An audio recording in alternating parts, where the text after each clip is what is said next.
जय हिंद दोस्तों, मैं हूं आपका दोस्त के बी। और चलिए कल के प्रश्नों के रिवीजन के साथ में आज के इस वीडियो की हम शुरुआत करते हैं।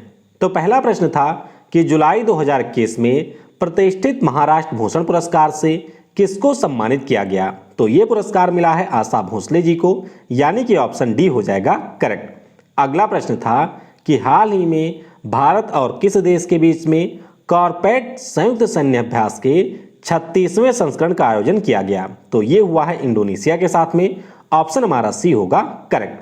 अगला प्रश्न था कि जुलाई 2021 में कमलप्रीत कौर ने टोक्यो ओलंपिक के किस खेल के फाइनल में प्रवेश कर लिया है। तो इन्होंने किया है आपके डिस्कस थ्रो में, यानी कि ऑप्शन ए हो जाएगा करेक्ट। अगला प्रश्न था कि जुलाई 2021 में हमारे देश के कुल कितने टाइगर रिजर्व को ग्लोबल कंजर्वेशन आश्योर्ड टाइगर स्टैंडर्ड मान्यता दी गई। तो ये मान्यता मिली है टोटल 14 टाइगर रिजर्व को। ऑप्शन हमारा डी होगा करेक्ट। अगला प्रश्न था कि हाल ही में भारत बिल पे के नए सीईओ के रूप में किसको नियुक्त किया गया। तो यहां पर नियुक्ति हुई है नुपर चतुर्वेदी की। ऑप्शन हमारा डी होगा करेक्ट। अगला प्रश्न था कि किस मंत्रालय के द्वारा आई मीसा योजना को लॉन्च किए जाने की योजना है। तो ये योजना लॉन्च करेगा सामाजिक न्याय और अधिकारिता मंत्रालय, जिसके मंत्री हमारे हैं वीरेंद्र कुमार खट्टिक जी। तो ऑप्शन आपका ए होगा करेक्ट।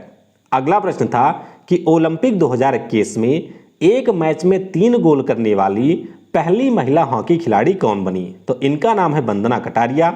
ऑप्शन आपका ए हो जाएगा करेक्ट। अगला प्रश्न था कि हाल ही में किसके द्वारा अकादमिक bank of credit and artificial intelligence कार्यक्रम को लॉन्च किया गया। तो इसे लॉन्च किया है हमारे पीएम नरेंद्र मोदी जी ने। ऑप्शन आपका सी हो जाएगा करेक्ट। अगला प्रश्न था कि प्रत्येक वर्ष विश्व रेंजर्स दिवस कब मनाया जाता है। तो ये दिवस आपका 31 जुलाई को होता है। ऑप्शन हमारा बी होगा करेक्ट। अगला प्रश्न था कि किस उद्योगपति के द्वारा आकाशा एयर के नाम से किफायती एयरलाइन के लॉन्च की घोषणा की गई। तो इसकी घोषणा की है राकेश झुनझुनवाला ने। ऑप्शन आपका बी होगा करेक्ट। तो वीडियो में हम लोग आगे बढ़ें उससे पहले मैं आपको बता दूं कि अगर आपको आने वाले समय में ग्रुप डी का एग्जाम देना है तो ग्रुप डी के जो पीवाईक्यू होते हैं उनका डिस्कशन की जो मेरी क्लास होती है वह आपको अनअकैडमी के ऊपर हर दिन मिलेगी सुबह 11:30 बजे। तो अगर आपको भी इस साल ग्रुप डी का एग्जाम देना है और अच्छे से जो आपके 45 प्रश्न पूछे जाते हैं, चाहे वह जनरल साइंस का हो, करंट अफेयर का हो या फिर आपके स्टैटिक जीके का हो, उसकी तैयारी आप बेहतर तरीके से करना चाहते हैं तो इस क्लास को आप लोग जरूर ज्वाइन करिएगा। बहुत ही शानदार क्लास होती है। आपको बेहतर फॉर्मेट में यहाँ पर पीडीएफ भी दिया जाता है और क्लास के दौरान आप लाइव टेस्ट दे सकते हैं, जिससे आपको पता चलेगा कि आपकी तैयारी अभी कितनी है। इसके अलावा अनअकैडमी के ऊपर आपको सारे जो हमारे देश में एग्जाम होते हैं उन सभी के बेस्ट कोर्सेज मिल जाएंगे। तो अगर आपको इनमें से किसी भी कोर्स को परचेज करना है तो एक बार आप मुझसे व्हाट्सएप पर कांटेक्ट कर सकते हैं, जिससे आपको किसी भी कोर्स पर यहाँ पर मैक्सिमम डिस्काउंट मिलेगा। ध्यान रखिएगा, मेरा कोड है KV10। तो अगर आप लोग अनअकैडमी के ऊपर फ्री क्लासेस भी देखना चाहते हैं तो बस सिंपली अनअकैडमी का लर्निंग ऐप डाउनलोड करिए, यूज करिए कोड KV10 और उसके बाद में आप सारी फ्री क्लासेस को भी देख सकते हैं और फ्री में सारी क्लासेस के PDF भी आप लोग डाउनलोड कर सकते हैं। प्लस क्लासेज का बेनिफिट आपको ये होता है कि यहाँ पर जैसे ही आप किसी भी कोर्स को परचेज करते हैं तो जितने भी उसके पुराने बैच हैं उनको भी आप देख सकते हैं। जो टीचर आपको पसंद आए उससे आप लोग पढ़ सकते हैं। नए बैच भी आप लोग ज्वाइन कर सकते हैं और जो भी हमारे बैच इस समय रनिंग हैं उनको भी आप लोग ज्वाइन कर सकते हैं। कई भाषाओं में आपको कंटेंट मिलता है, आपको लाइव टेस्ट और क्विज देने का मौका मिलता है। आपके डाउट के लिए यहाँ पर स्पेशल सीजन भी होते हैं जिसमें आप अपने डाउट वगैरह पूछ सकते हैं और सारे क्लासेज को यहाँ पर आपको बेस्ट PDF वगैरह भी दिया जाता है, जिससे आप लोग समय समय पर रिवीजन वगैरह कर सकते हैं। तो चलिए अब हम लोग इस वीडियो की शुरुआत करते हैं। पहला प्रश्न है कि टोक्यो ओलंपिक 2021 में PV सिंधु ने किस खेल में कांस्य पदक जीता। तो इन्होंने जीता है आपके बैडमिंटन में, यानी कि ऑप्शन हमारा सी हो जाएगा करेक्ट। तो अच्छे से याद रखिएगा कि PV सिंधु जो कि हमारे तेलंगाना राज्य के खिलाड़ी हैं, इनको हम लोग गोल्डन गर्ल के नाम से भी जानते हैं और इन्होंने अभी चीन की जो एक खिलाड़ी हैं जिनका नाम है विंग जियाओ, इनको हरा करके आपके टोक्यो ओलंपिक में कांस्य पदक जीत लिया है। और इस प्रकार से हमारे देश की ये पहली महिला खिलाड़ी बन गई हैं जिन्होंने ओलंपिक खेलों में 2 पदक जीता हुआ है। अगर हम लोग बात करते हैं कि पहले खिलाड़ी कौन है जिन्होंने 2 पदक जीता है, तो वो आपके हैं सुशील कुमार। याद होगा आपको कि 2008 का जो बीजिंग ओलंपिक हुआ था, इसमें इन्होंने जीता था कांस्य पदक, और उसके बाद में जब 2012 में आपका लंदन ओलंपिक होता है तो इसमें इन्होंने रजत पदक जीता था। तो वो आपके पहले थे, और ये हमारी पहली महिला बन गई हैं जिन्होंने आपके ओलंपिक में 2 पदक यहाँ पर जीता हुआ है। तो 2016 का जो रियो ओलंपिक था उसमें इन्होंने रजत पदक जीता था, और इस साल के टोक्यो ओलंपिक में इन्होंने यहाँ पर कांस्य पदक जीता है। तो काफ़ी ज़्यादा महत्वपूर्ण प्रश्न है। वैसे इनसे जुड़े हुए जो भी अन्य प्रश्न हैं उनके ऊपर आज आपको एक सेपरेट वीडियो भी मिल जाएगी, तो उस वीडियो को भी आप लोग जरूर देखिएगा। छोटी सी वीडियो वह आपकी होने वाली है। अगला प्रश्न है कि मार्च 2022 में डिफेंस एक्सपो का आयोजन कहां पर किया जाएगा। ये प्रश्न भी काफ़ी ज़्यादा महत्वपूर्ण है, तो ध्यान रखिएगा। डिफेंस एक्सपो 2022 में गुजरात की राजधानी गांधीनगर में किया जाएगा, यानी कि ऑप्शन हमारा यहाँ पर ए हो जाएगा करेक्ट। अच्छा, डिफेंस एक्सपो की बात हुई है तो पहले तो आप ये ध्यान रखिएगा कि प्रत्येक 2 वर्षों पर इसका आयोजन किया जाता है, समझ गए। इस साल यानी कि मतलब जो पिछला संस्करण था 2020 वाला, वो उत्तर प्रदेश की राजधानी लखनऊ में हुआ था। उससे पहले वाला चेन्नई में हुआ था, उससे पहले हुआ था गोवा में, और सबसे पहला जो डिफेंस एक्सपो था वह आपके दिल्ली में आयोजित किया गया था। तो अभी इसके बारे में घोषणा हुई है कि मार्च 2022 में डिफेंस एक्सपो का आयोजन गुजरात की राजधानी गांधीनगर में किया जाना है। अच्छा, इसमें आपको यह भी ध्यान रखना है विषय, तो इसका विषय होगा India as a defence manufacturing hub. आप सभी को पता होगा कि जो हमारे यहाँ पर डिफेंस मंत्रालय है उनके द्वारा कई सारे जो आपके डिफेंस से जुड़े हुए डिवाइसेज होती हैं या जो आपके अस्त्र शस्त्र होते हैं उनके निर्यात, उनके आयात पर यहाँ पर प्रतिबंध लगाया गया है। और भारत सरकार का उद्देश्य यह है कि हमारे देश को एक डिफेंस मैन्युफैक्चरिंग हब के रूप में डेवलप किया जाए। तो ध्यान रखिएगा, इसी के आधार पर इसका विषय इस साल रखा गया है। अगला प्रश्न है कि ओलंपिक 2021 में भारतीय टीम ने किस देश को हराकर पुरुष हॉकी के सेमीफाइनल में प्रवेश कर लिया है। तो ये हमने प्रवेश किया है ग्रेट ब्रिटेन को यहाँ पर हरा करके। ऑप्शन आपका बी हो जाएगा करेक्ट। तो लगभग आपके 41 सालों के बाद में पहली बार ऐसा हो रहा है कि जब हमारी पुरुष हॉकी टीम अपने पुराने रंग में दिखाई दे रही है, और यहाँ पर इसने जो ग्रुप स्टेज के 5 मुकाबले थे उनमें से 4 मुकाबले को यहाँ पर जीता था, समझ गए। तो ध्यान रखिएगा, अभी इन्होंने क्वार्टर फाइनल में ग्रेट ब्रिटेन को हरा दिया है, और इसके बाद में अब ये पहुंच चुके हैं सेमीफाइनल में। तो 1972 में इससे पहले हम लोग सेमीफाइनल में पहुंचे थे, और अब 41 वर्षों के बाद में हमारी टीम यहाँ पर सेमीफाइनल में पहुंची है। तो ग्रेट ब्रिटेन को हमने 3-1 से यहाँ पर हराया है, और जो आपका सेमीफाइनल मुकाबला होगा उसमें हम लोग वर्ल्ड चैंपियन बेल्जियम की टीम से लड़ेंगे। तो आप मान के चलिए अगर हमने बेल्जियम को हरा दिया तब तो हमारा सिल्वर पक्का ही हो जाएगा, और उसके बाद में प्रबल संभावना है कि हम लोग जर्मनी या फिर ऑस्ट्रेलिया से फाइनल खेलें, और वहाँ पे आपके चांसेस भी हैं कि हम एक बार फिर से हॉकी में यहाँ पर गोल्ड मेडल जीत सकते हैं। वैसे अगर हम लोग हॉकी खेल की बात करते हैं तो एक समय था जब हमारे देश का पूरी तरीके से इसमें दबदबा था। कुल मिलाकर के अभी तक हम लोगों ने जो 9 स्वर्ण पदक जीते हैं उनमें से 8 तो अकेले हमने जीता है हॉकी में, 1 हमने रजत पदक जीता है, और 2 आपके ब्रॉन्ज मेडल भी हमने हॉकी में जीता हुआ है। 1928 से लेकर के 1956 तक लगातार 6 ओलंपिक में भारत ने स्वर्ण पदक जीता था। तो इसीलिए आप कह सकते हैं कि हॉकी हमारा राष्ट्रीय खेल भी है। कप्तान हमारे हॉकी टीम के हैं मनप्रीत सिंह, और इसके जो कोच हैं उनका नाम है ग्राहम रेड। तो इस साल हमारे जो पुरुष और महिला हॉकी टीम है दोनों यहाँ पर शानदार परफॉर्मेंस कर रही हैं। देखते हैं कि मेडल लेकर के कौन आता है। अगला प्रश्न है कि अगस्त 2021 तक कोविड टीकाकरण में कौन सा राज्य शीर्ष पर है। तो ये रिपोर्ट अभी आई है जिसमें यह बताया गया है कि गुजरात की जो जनसंख्या है अपनी जनसंख्या के हिसाब से इसने ज़्यादा लोगों को यहाँ पर वैक्सीनेट किया है बाकी अन्य राज्यों की तुलना में। तो ऑप्शन आपका यहाँ पर ए हो जाएगा करेक्ट। तो अभी जो रिपोर्ट आई उसमें यह बताया गया कि गुजरात में प्रति 10 लाख लोगों में से 5,17,000 लोगों को यहाँ पर टीका लग चुका है, यानी कि गुजरात ने अपने 50% से ज़्यादा नागरिकों को यहाँ पर वैक्सीनेट कर दिया है। ऐसी रिपोर्ट अभी आई है, तो ऑप्शन हमारा ए हो जाएगा यहाँ पर करेक्ट।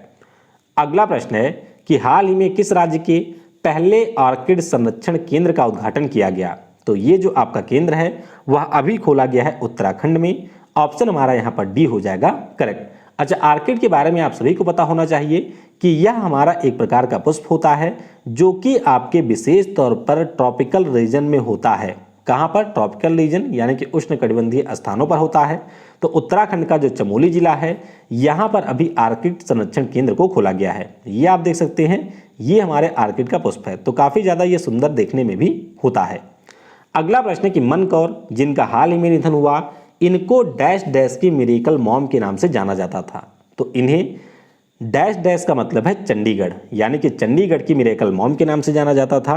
और ये हमारे यहाँ की एक धाविका थी। ऑप्शन आपका यहाँ पर ए हो जाएगा करेक्ट। तो ये आप देख सकते हैं, ये आपकी मनकौर हैं। शताब्दी की धाविका के नाम से भी इनको जाना जाता था। और 2007 में जो आपका चंडीगढ़ मास्टर एथलेटिक्स मीट हुआ था, इसमें इन्होंने अपना पहला पदक जीता था। और 2017 में जो आपका ऑकलैंड वर्ल्ड मास्टर गेम्स हुआ था, उसमें भी इन्होंने गोल्ड मेडल यहाँ पर जीता था। तो आपके बुढ़ापे में ये बनी थी धाविका। इनके बारे में ध्यान रखिएगा कि अभी इनका निधन हो गया है। अगला प्रश्न है कि अगस्त 2021 में कौन सा देश यूनाइटेड नेशन सिक्योरिटी काउंसिल का अध्यक्ष देश बना है? तो इस देश का नाम है यहाँ पर भारत।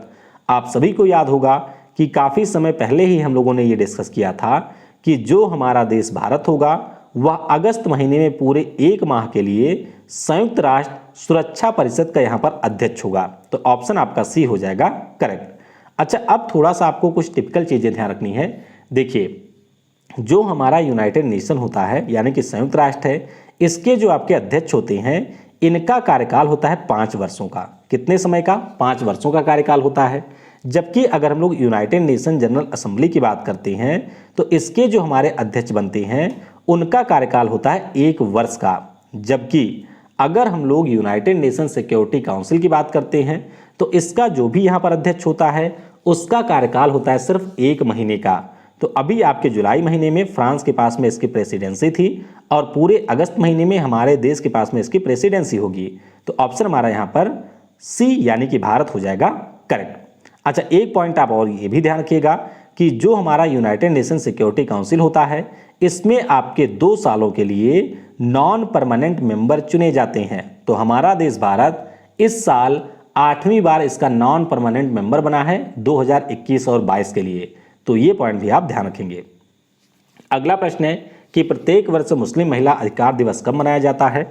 तो आप सभी को याद रखना है कि ये जो हमारा दिवस है हर साल होता है 1 अगस्त को। तो ऑप्शन आपका यहाँ पर ए हो जाएगा करेक्ट।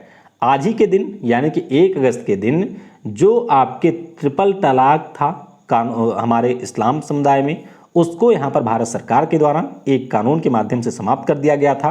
तो इसीलिए जो आपके मुस्लिम समुदाय की महिलाएं हैं जिनको कई बार ट्रिपल तलाक के उत्पीड़न का सामना करना पड़ता था, तो इसको रोकने के लिए कानून आया था और उसी के उपलक्ष्य में हर साल 1 अगस्त को मुस्लिम महिला अधिकार दिवस मनाया जाता है। तो ए होगा हमारा करेक्ट। अगला प्रश्न है कि श्रीलंका के हैं इसरू उदाना, तो इन्होंने अभी संन्यास की घोषणा की। तो ये किस खेल से संबंधित थे? अब जाहिर सी बात है, श्रीलंका की बात हो रही है तो ये हमारे क्रिकेट के ही खिलाड़ी थे।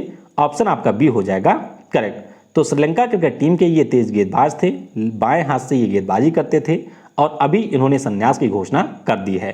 श्रीलंका की तरफ से इन्होंने आपके 21 वनडे मैच और 27 T20 मैचों में पार्टिसिपेट किया था। तो नाम इनका है इसरू उदाना। अब ये मैच वगैरह आपको याद नहीं रखने, नहीं पता लगे आप लोग ये भी याद रखने लगे, बस ध्यान रखिएगा कि इसरू उदाना श्रीलंका के क्रिकेटर थे जिन्होंने संन्यास ले लिया है। अगला प्रश्न है कि जुलाई 2021 में हमारी जो नौसेना है इसके उप प्रमुख के रूप में किसे यहाँ पर नियुक्त किया गया? तो इसके हमारे नए प्रमुख बने हैं। नाम इनका है एसएन घोरमड़े। क्या नाम है? एसएन घोरमड़े। घोरपड़े नाम नहीं है, इनका नाम है एसएन घोरमड़े, यानी कि ऑप्शन आपका सी होगा यहाँ पर करेक्ट। सी हो जाएगा आपका यहाँ पर करेक्ट। अच्छा, बात करते हैं एसएन घोरमड़े साहब की। तो ये हमारे नए उप प्रमुख बन गए हैं आपके नौसेना के।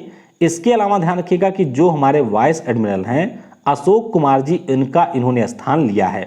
भारतीय वायुसेना की बात करते हैं तो इसकी स्थापना 1612 में हुई थी। मुख्यालय आपको दिल्ली में मिलेगा।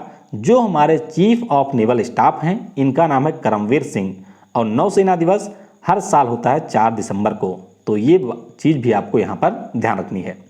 अगला प्रश्न है कि अगस्त 2021 में किस आईपीएल टीम ने बारबाडोस फ्रेंचाइजी का अधिग्रहण किया है? तो इसका अधिग्रहण कर लिया है राजस्थान रॉयल्स की टीम ने, यानी कि ऑप्शन आपका सी हो जाएगा करेक्ट। अब ये थोड़ा सा मामला क्या है, आइए इसको समझते हैं। देखिए आप सभी को पता होगा कि हमारे यहाँ पर एक प्रोफेशनल घरेलू T20 लीग टूर्नामेंट का आयोजन किया जाता है जिसे हम लोग IPL के नाम से जानते हैं।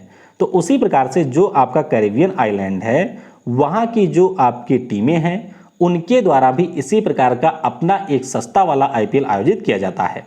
तो इसी सस्ते वाले IPL में एक आपकी टीम थी जिसका नाम था बारबाडोस। तो ये जो बारबाडोस टीम है इसको अब हमारे IPL की जो टीम है राजस्थान रॉयल्स इसने खरीद लिया है।